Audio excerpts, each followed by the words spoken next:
Today we're going to be looking at structural agreement with relative pronouns. Now, what are relative pronouns? In a simple term, relative pronouns are pronouns that performs the function of a conjunction in a sentence. That is, just like conjunction, relative pronoun also try to join two phrases or two clauses together. Is that got to now? So, a couple of examples of relative pronoun are who, which, that, whom, and so on. Is that got to now? Now, what does the rule of Concord say about relative pronoun? Please, you need to pay keen attention here. The rule of Concord dictates that whenever there is a relative pronoun in any grammatical expression, is that got to now? It is the noun or pronoun that comes immediately before the relative pronoun that will determine the choice of our verb. Let me bring an example.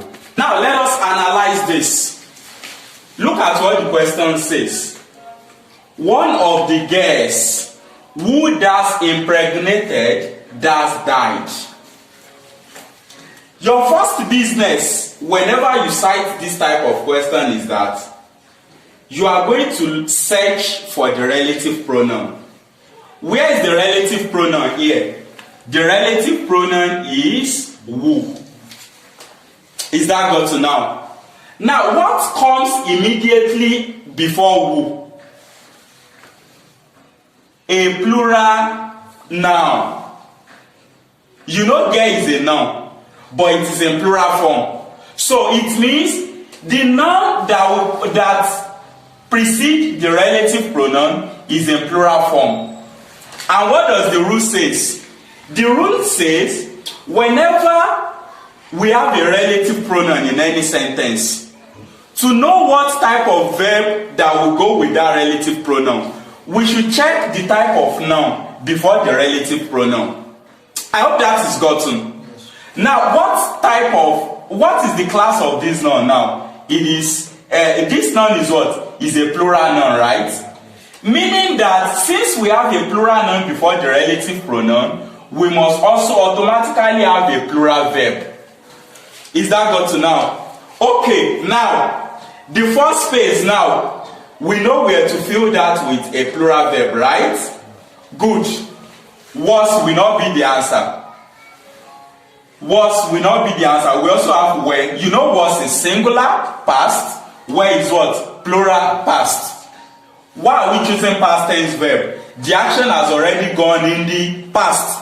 Because the guest has already been impregnated already. I hope you are getting this thing. So, the right word to fill this gap now is a plural verb, which is what? Were. Now, what will fill the second part of the sentence? Are you getting it now? We are now going to refer to one of the rule of Concord that we have treated in our previous episode, which is selection agreement. You know, under selection agreement, we said whenever a smaller unit is selected from a larger unit, it is the noun selected that will determine the choice of our verb. Now, what fraction is selected? One of the so many girls.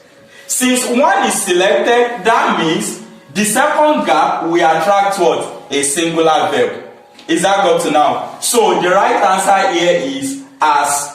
And don't forget, I told you that for the three categories of anomalous verb, as is singular, have is plural, then add can serve as the past form of both. So now, how do we interpret this? Let me interpret the sentence now to see whether we have made sense or not. One of the girls who were impregnated has died. The literary meaning of this is that so many girls were impregnated. Are you getting it now? But out of the countless girls that were impregnated, one of those girls has lost her life. Is that got to now? So you can only be safe when you apply the rule of relative clauses for this type of question. Your task is very simple. The task is look for what the relative clause is. Then look for the noun that comes before the relative clause. Is that good to now? So once you know the noun that comes before the relative clause, it is the noun that will determine the choice of the verb. If the noun before the relative clause is singular, then you need a singular verb. If the noun before the relative clause is plural, then you need a plural verb. Is that good to now? Now let me give you another question on this before we move to another rule.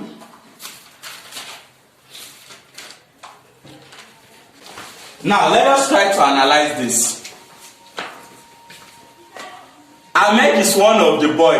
Where is the relative clause? What is the relative clause there? Who. Good. The relative clause is who. That's our first task. Our second task is, after getting the relative clause, what type of noun comes before the relative clause? Is it a singular noun or a plural noun?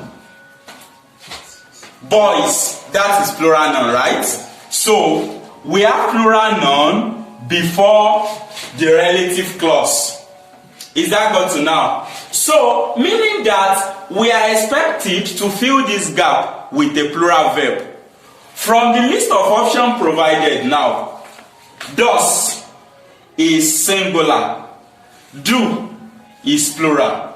Is that good to now? So Ahmed is one of the boy who always A does, B would do, C do, D done. The right answer is what? Who always do good work. Is that good to now? Is one of the boy who always do good work. So the right answer is option C. Are you getting it now? So if you want to analyze this question from the perspective of singular noun, singular verb, you are going to get it wrong, because you eventually think that Ahmed is a singular entity, so it should attract a singular verb. No. The question is actually talking about, the meaning of this question is that there are so many boys that are of the habit of doing good work. Are you getting it now? And out of those innumerable boys, Ahmed is one of those boys. I hope that is clear now. Theory, law of proximity. Law of proximity in Concord. What do we call law of proximity? The situation of proximity now dictates that it is the noun that is very close or that is closest to the gap provided that will dictate the choice of our verb. Is that good to now? Let me give you an example for you to understand. Example. Theory law. My friend, Shola, our principal, the teachers, or hi, that's going to London.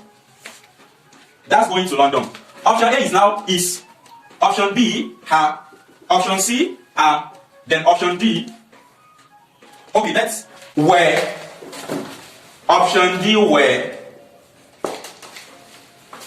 Now look at this.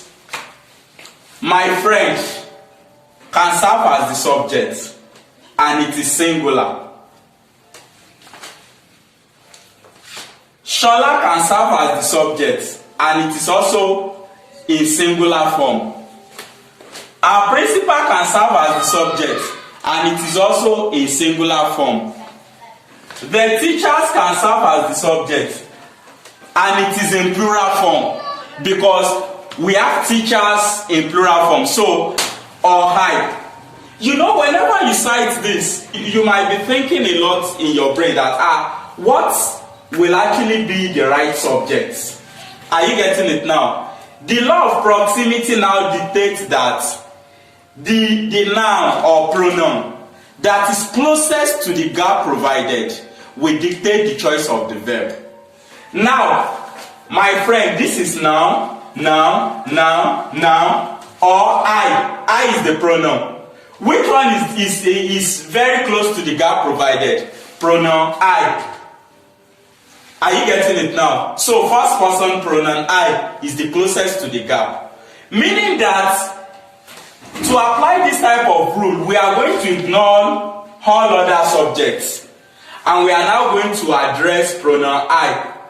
The question is, will you now say I is going to London? I am going to London. I am going to London, or I will go to London. The right answer will be I am going to London. Is that good to now? That is what the theory of proximity explains in Concord. Let us check one more rule. Plural count. Percentage plus plural count. We have quantitative measure. You know, I was talking about quantitative and qualitative measure the other time, right? I told you quantity has to do with numerical strengths or numbers of items, something that can be counted or measured. Is that got to now? So whenever we now have something like either a quantitative measure, such as, you know, I gave an example of quantitative measure. I said it includes percentage, mass, and all of that. Are you getting it now? Even length and all of that. Are you getting it now? So whenever we have quantitative measure, are you getting it now? So plus a plural countable noun. Are you getting it now? We have quantitative measure plus plural countable noun. Are you getting it now? A plural verb must be used. Let me give you an example. 60%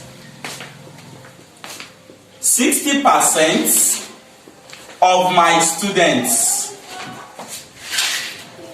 60% of my students, that's brilliant.